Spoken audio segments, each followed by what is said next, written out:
Once upon a time, in the kingdom of Vidarbha, there lived a beautiful princess named Madhavi. Her beauty was so enchanting that three young Brahmins fell deeply in love with her at the same time. Each of them wanted to marry her. The first Brahmin said, I will marry no one but Madhavi. My life is dedicated to her. The second Brahmin said, only if I marry Madhavi will my life have meaning.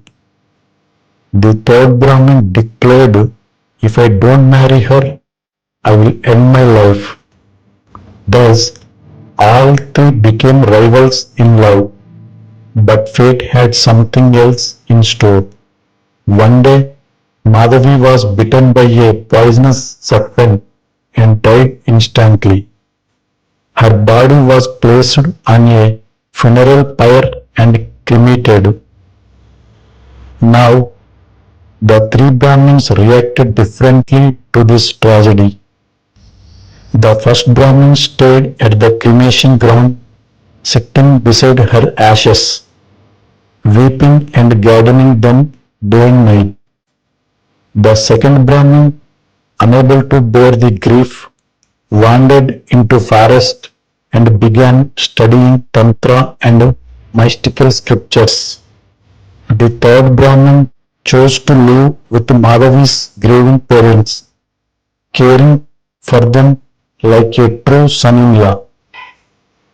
One day, while studying under a sage, the second Brahmin received a magical scripture containing a powerful mantra, one that could bring the dead back to life.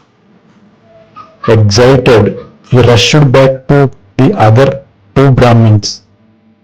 Together, they chanted the mantra and miraculously Princess Madhavi came back to life.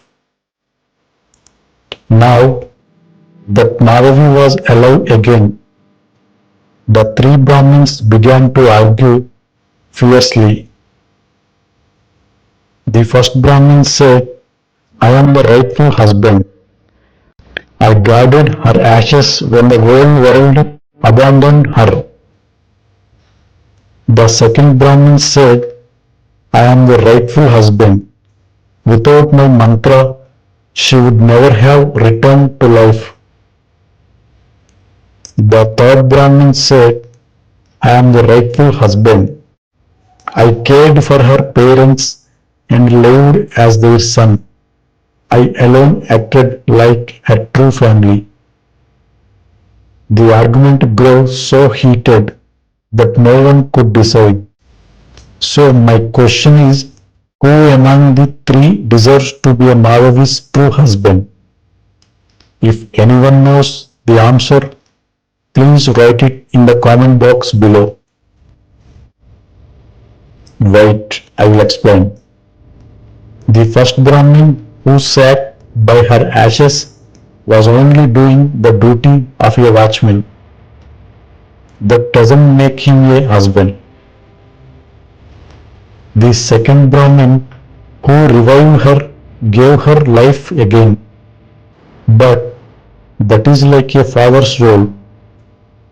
For a father gives life to his child.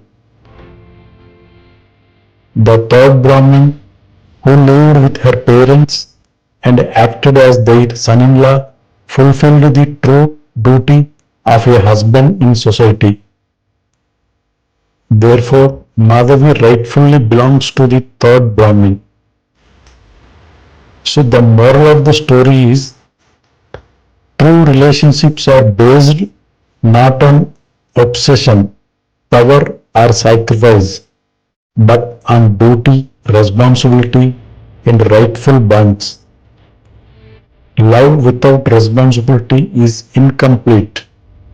In the end, society values not who suffers the most, but who fulfills their duty with sincerity.